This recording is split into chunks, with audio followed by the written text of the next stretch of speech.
All right, folks, welcome. Good morning. This is Erin Winia with the North Carolina League of Municipalities. I serve as the staff liaison to the North Carolina Resort Towns and Convention Cities Association, and we are really pleased today to bring you this webinar by Dr. Rebecca Tippett, who's the Director of Carolina Demography over at the University of North Carolina.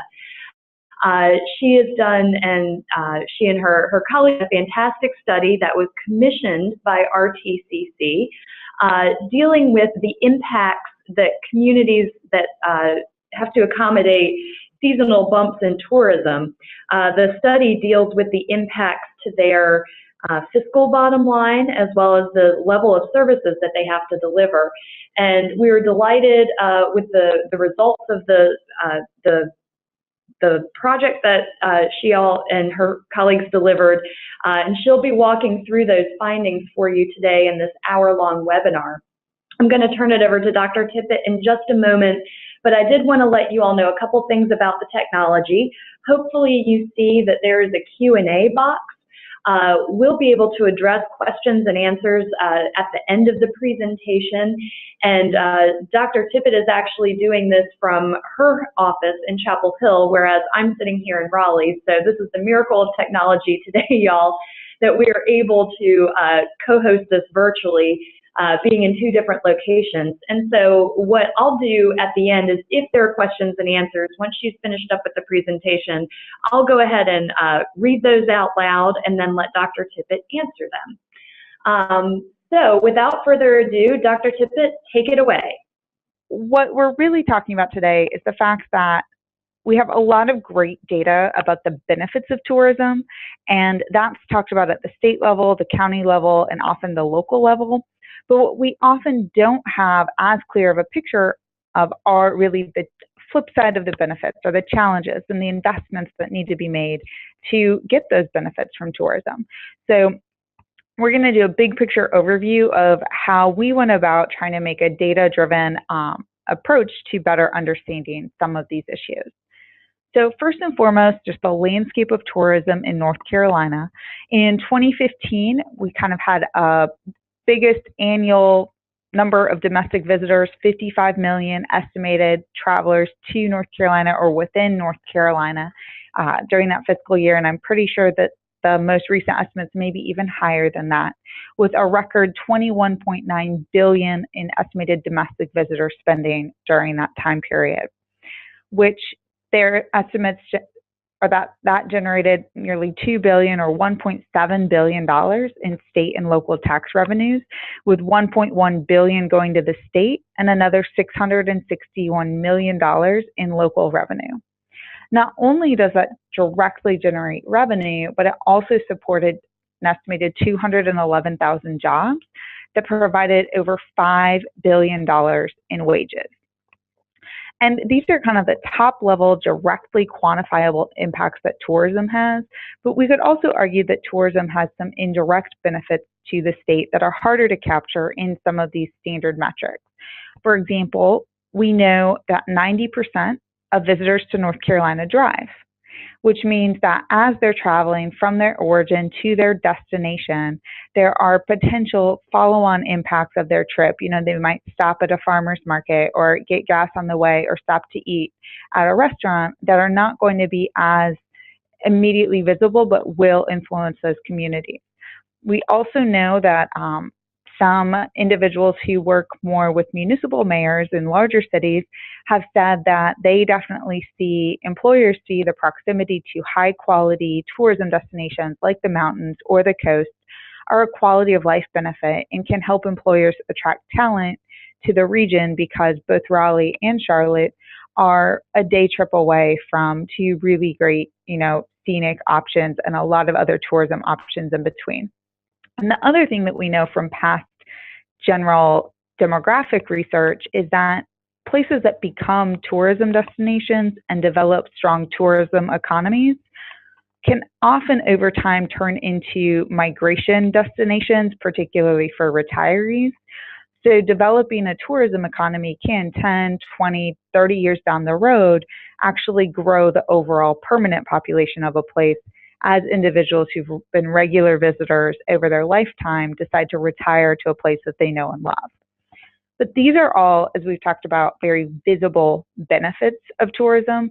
And everybody that I talked to in doing this project also said, there's lots of challenges and there's costs to this. And how do we start to get our hands around data around that? And so those are less clear, but we went about this in a couple of ways, and this is where this study really started. So first and foremost, we were working in collaboration with the Resorts, Towns, and Convention City subgroup of the North Carolina League of Municipalities. And we identified 3 smaller communities that are very tourism dominated and represent some different experiences in the state. So we have Blowing Rock in Watauga County, Oak Island in Brunswick County, and Nags Head in Dare County. And while these communities vary significantly in their total population size and in the characteristics of the county that surrounds them, the one thing they have in common is that they are very, very heavily influenced by tourism. And so not only did we start to look at what can we get at from data sources, like the census data set or some of the state data sets on financial information, but we also had individuals in each of these communities filled out some surveys about both their perceptions of some of the challenges and benefits of tourism, but also provided some local level data on statistics that may not otherwise be captured, like EMS calls or some of the more detail on occupancy taxes that can be harder to find at the state level, but is often available locally. So first and foremost, one of the things that was really interesting in these communities and highlights really how different the experience of what a tourism dominated economy can look like versus the overall state. So between 2000 and 2010, North Carolina's statewide total population grew by 19%. Added almost 1.5 million new residents to the state over this time period. Blowing Rock's population actually declined by 12%, while Nags Head and Oak Island increased, but not nearly at the same rate as the state. But this is permanent population, so these are individuals who are living full-time in the area. When we look at housing, however, we see that housing stock increased significantly in all of these areas, and in fact, in Blowing Rock and Oak Island, increased at a faster rate than the statewide growth in housing units. So just because the permanent population is stable or maybe declining, it does not mean that the overall growth of tourism is going down, because tourists are not well captured in the census or in the population estimates. So often, to better understand maybe capacity or growth in tourism-dominated economies, we really want to start looking at housing and housing stock. And you see that for the prior decade, this was very strong in all of these communities.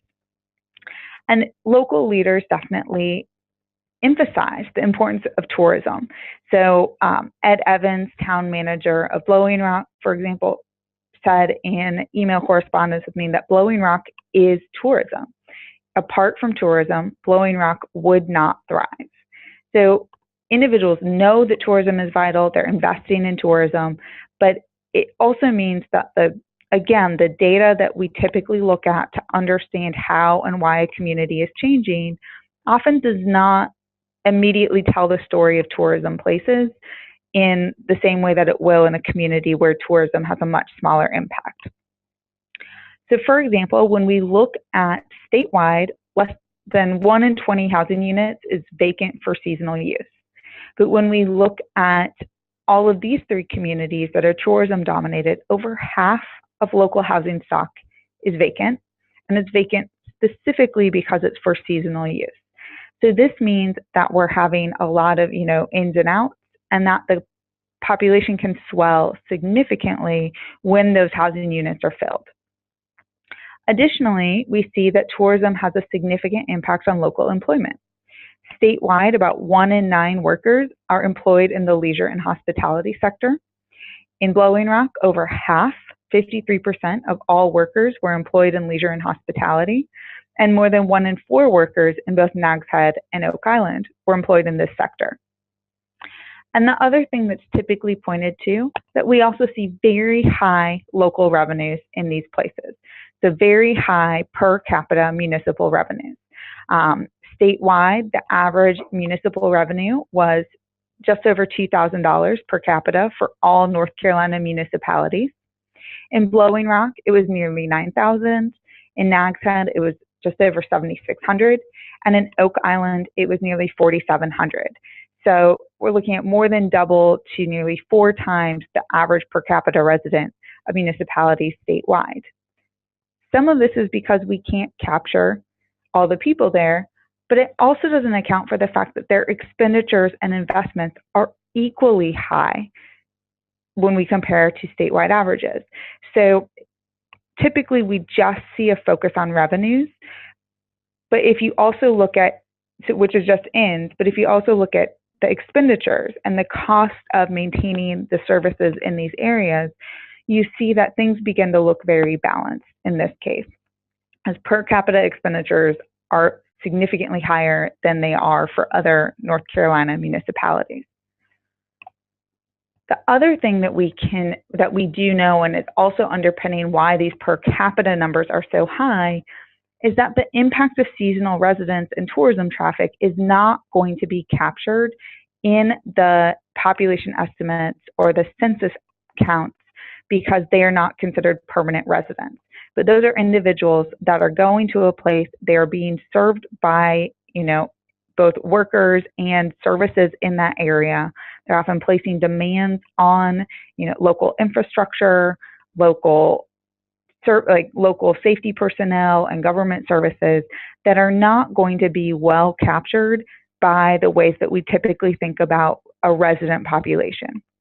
And we also know that these are not, consistent flows across the year. If we look at general regional trends, we know that tourism volumes are going to ebb and flow across the year. So looking at the past 5 years of kind of average tourism trends to the mountains and the coast where these two communities are, see that the mountain region is a bit more stable but still peaks in the summer and the fall, while the coastal region is very dominated by summer tourism. Looking specifically at when occupancy taxes are collected by month, we see that in Nags Head and Oak Island, these beach communities are very dominated by visitors in the summer month, with a little bit of a shoulder season in May and September. But this means that of the tourism, over half of it's going to be occurring in the June, July, August timeframe. Blowing Rock, or the mountain area, again, has a summer peak, but it also has a slightly higher fall peak, and visitors are a little bit more stable year-round. But again, we're seeing pretty significant seasonal fluctuations that are going to mean some months have much higher demands than others. And I think this was very well captured by Lisa Stites, who is the assistant town manager in Oak Island. And she said, our year-round population is less than 8,000, but we had to build sewer capacity to cover motels, large rental homes, and second homes, vacation homes at full capacity, which for them is the week of the 4th of July. So not only do they have a peak season, they have a peak week or peak weekend. And that's very clear when you look at their water usage. So their water usage is up in the summer, but compared to the lowest point, which we see in the year, which is just over 15 million gallons of residential water usage in March, it nearly triples in July to 43 million gallons used. So the challenge there is obviously that these communities, or communities that are sustaining large inflows, also need to have the infrastructure capacity to serve those inflows when they come into the community. And we see that in terms of investments. We see significant investments in infrastructure and services. So when we look at, and this is just the last year of the most recent year of municipal financial reports, and we see that across all North Carolina municipalities, the average municipality spent about $346 per capita on capital outlays. Blowing Rock had very large investments in the most recent year, as did Nags Head, and Oak Island just happened to not be making capital investments 2015 to 2016, but it has in prior years. And we see also significantly higher operating expenses and debt for these municipalities on a per capita basis when compared to other municipalities statewide. When we look specifically at the $2.5 million in capital outlays in 2015 to 16, we see, so this actually right here is streets. I don't know what happened over here, but so this is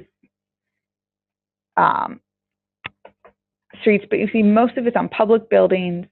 There's kind of streets and other issues, and then this is waste collection up here, but public safety, parks and recreation. These are all elements that are going to be used by their permanent population, but very much are also under stress by the tourism population. And another thing that's very hard to capture, but also very significant, is the impact of seasonal flows on the demand for emergency services.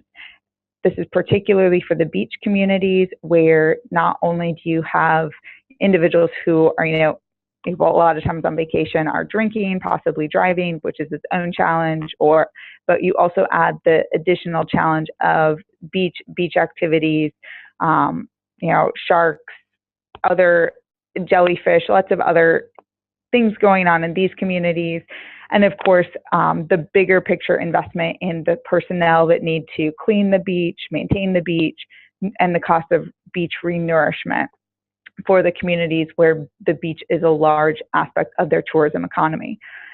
So when we look as well, so one of the ways that we can start to get a sense about the impact of tourism on potential emergency personnel is, there's monthly car crash data maintained by the state. And we see that when we look at off-season versus peak season, monthly car crashes increase 3 to 4 times. This is only one indicator, but there's a lot of other indicators that line up consistently. We know Oak Island has higher fire calls. Not all of these communities have all of this data readily available, but where it is available, most of these indicators line up consistently with each other. We also see that in these communities, we're seeing much higher per capita expenditures on salaries and wages that reflect the higher need to have local and municipal personnel to provide support for all of the service provision for the parks and recs, for helping visitors through the area, keeping streets clean and safe. Again, much higher per capita expenditures compared to the statewide average. And the last thing that came up is harder to quantify, but I think is really important as well. And it was very well expressed by Kent Graham, again, the fire chief in Blowing Rock. And he said one of the biggest challenges that they see is not, again, it's not going to be captured in data, but what he said was the misaligned value system among seasonal residents, year-round residents, tourists, local workforce, vacation property owners, merchants, local government, and membership organizations, which he said can create quite difficult dynamics to manage. And clearly, tourism brings really big potential benefits, but it also requires significant investment, and it's going to potentially challenge the sense of place and local character that may create additional political dynamics that are going to add a new wrinkle to many of these communities to face. So I am happy to take questions now. Otherwise, that's it. All right, let's see if there's any question and answer here. I don't see any so far. So folks, if you have any Q&A, please go ahead and type it in.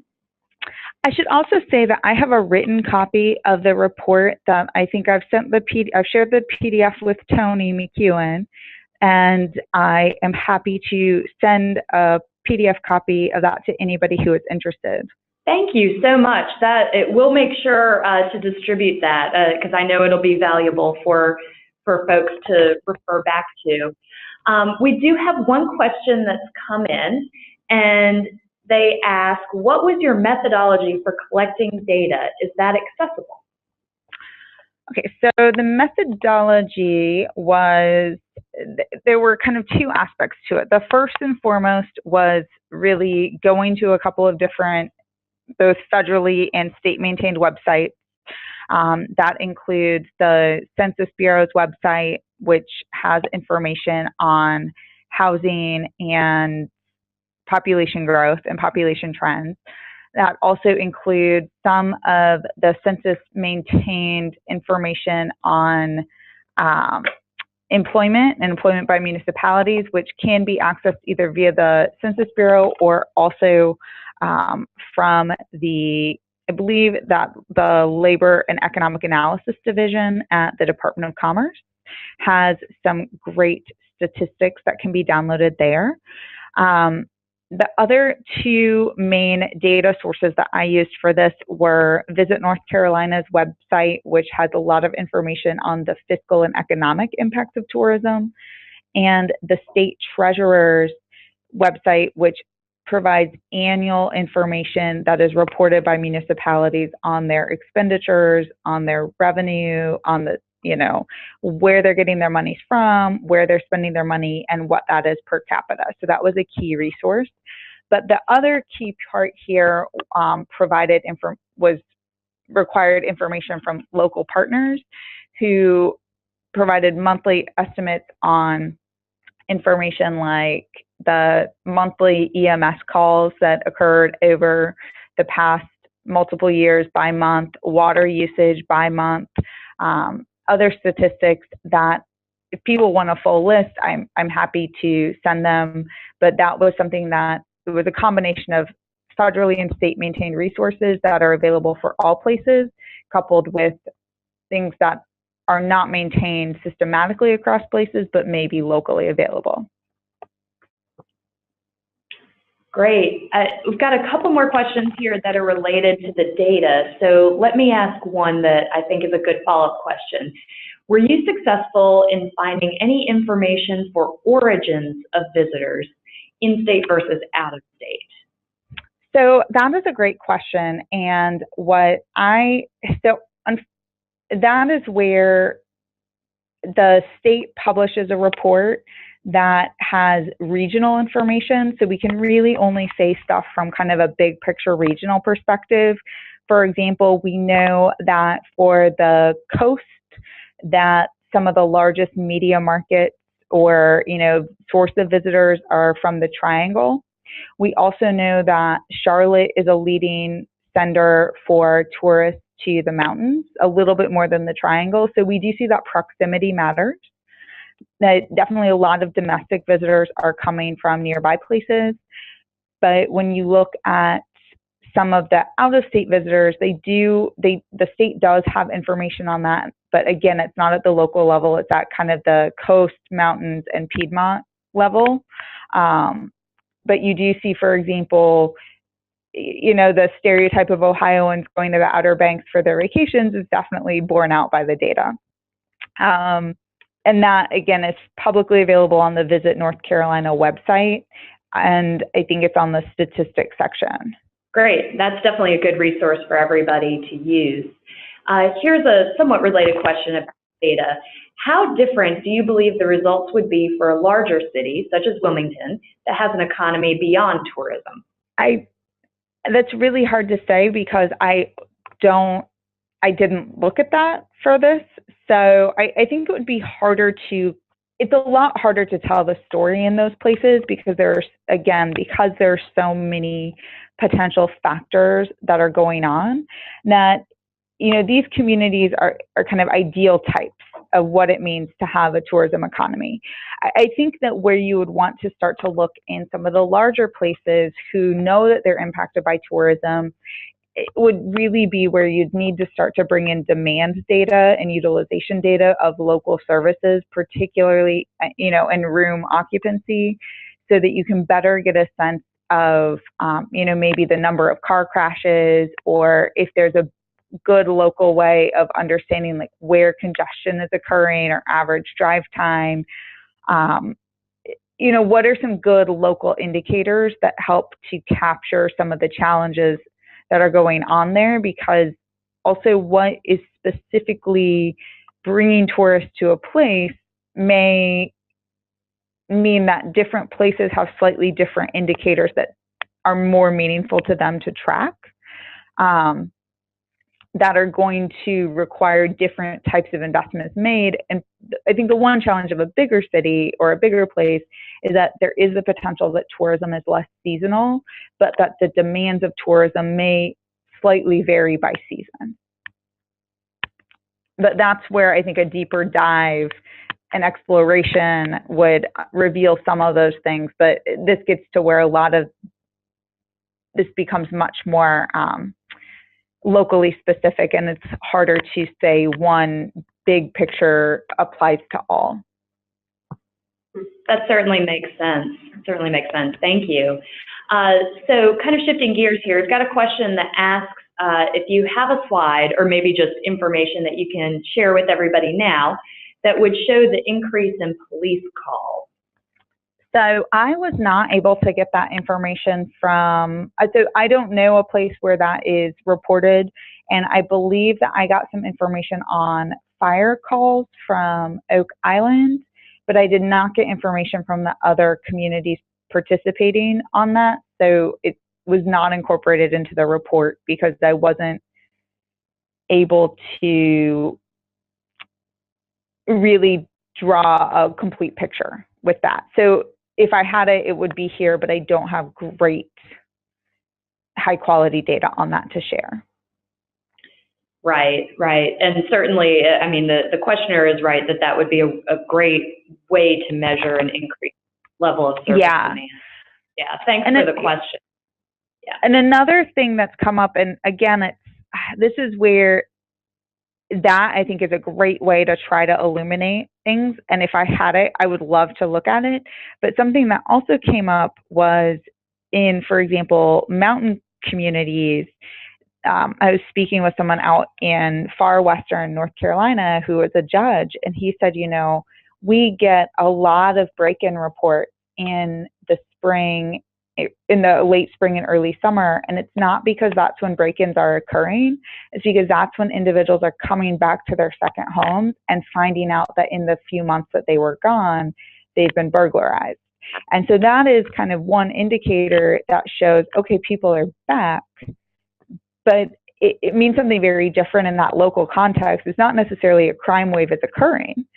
Those actually mean people are returning to that community and the population's increasing and we're having a higher reporting.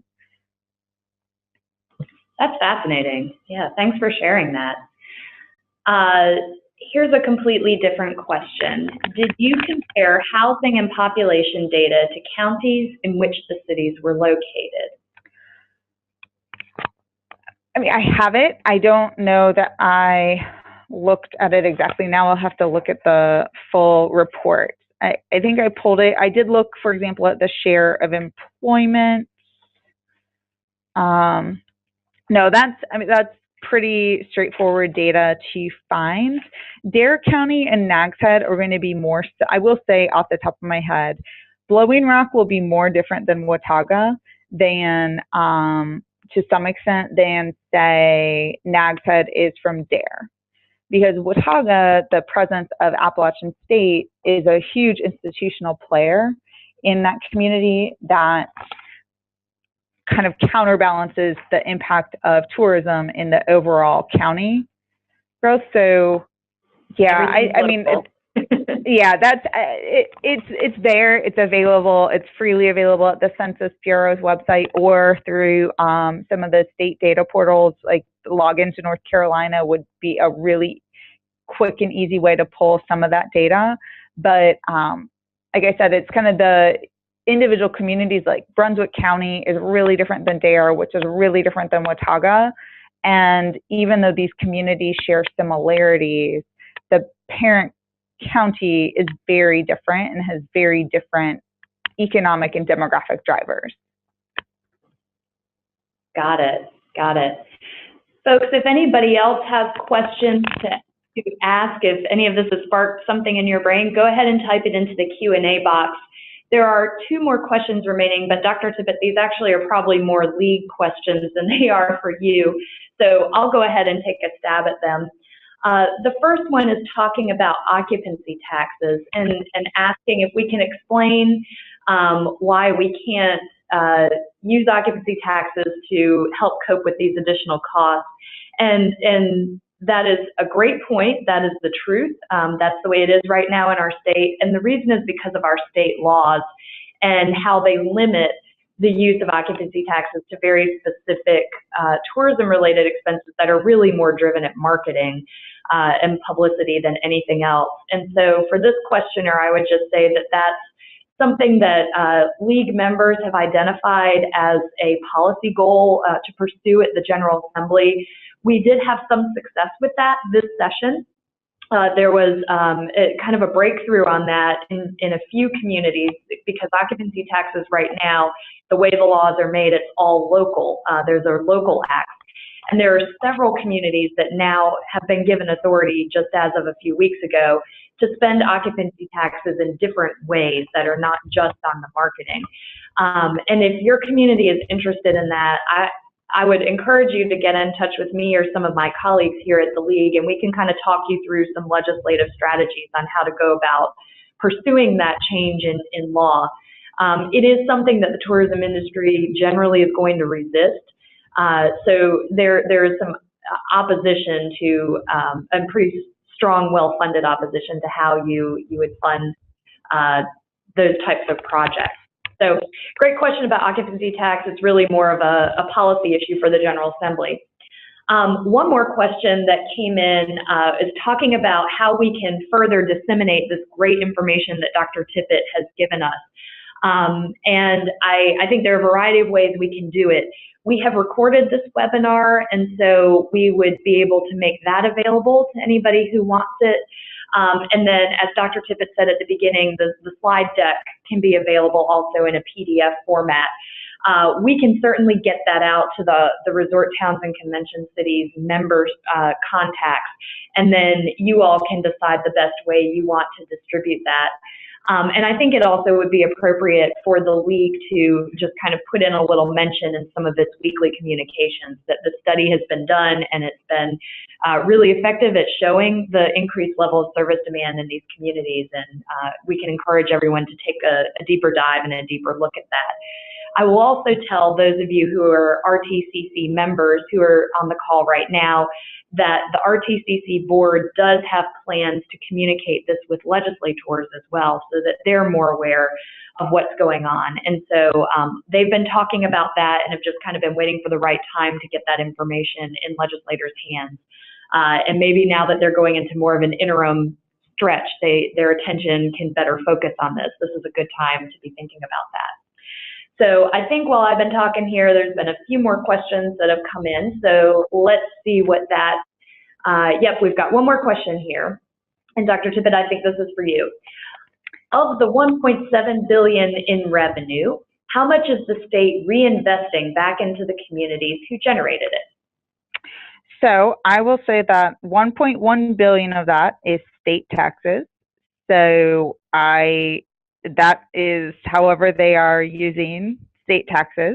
And I do not know if these are earmarked for any specific purposes or if they just go into the general fund. And the other 661 million is estimated to be generated at the local level. So again, I think that how that is distributed and invested is going to vary on a county by county basis, because I think some of these communities have different ways of allocating tax revenue, but I think that there may be some good work out of the school of government that may address some of this, but most of the work that I've seen that really addresses this would be on local option sales tax and loss out of the school of government. But as to the larger pot of revenue, I don't know, and I don't know that they publish any statistics on it either. And I'll echo that. I think that's exactly how I would have answered that question too. The general revenues are just general fund purposes. So all the purposes that you see every time the state budget comes around, you know, talking about funding public safety facilities, education, any of those general expenses that the state bears, you know, Medicaid, all of that is fair game for these types of revenues that your communities generate. So I don't see any more questions right now. I know that Dr. Tippett, I'm sure, would be happy to take any questions afterwards. I would as well. If you want to contact either one of us, we'll make sure to get the right person to answer the question that's asked. Dr. Tippett, is there anything else that you wanted to say in closing? No, but I would say that for communities who look at this and are interested, you know, I think the full report has a lot of information on where the initial data was collected, and all of that data is publicly available, obviously with the exception of the data that was generated by the local communities, which means that it would be very straightforward for a community to look at this and say, I want to pull these numbers for myself, and I'm going to overlay these with my own numbers on monthly police calls or monthly EMS calls or whatever the other indicators are, monthly water usage, occupancy taxes that you have that are unique to you that you think will help show your situation. So all of the data here, besides the local data, are free, publicly available state and federal resources. Awesome. Well, thank you, Dr. Tippett, for taking the time to educate us today and present these findings. I know we learned an awful lot here in our offices, and I'm sure everybody who is listening in did as well. And for those of you who participated as listeners today, thank you for your attention and for your good questions here at the end. I think it helps everybody the more we learn about this stuff. So keep going strong, and hope you all have a great late summer Tuesday. Thanks again. Thank you.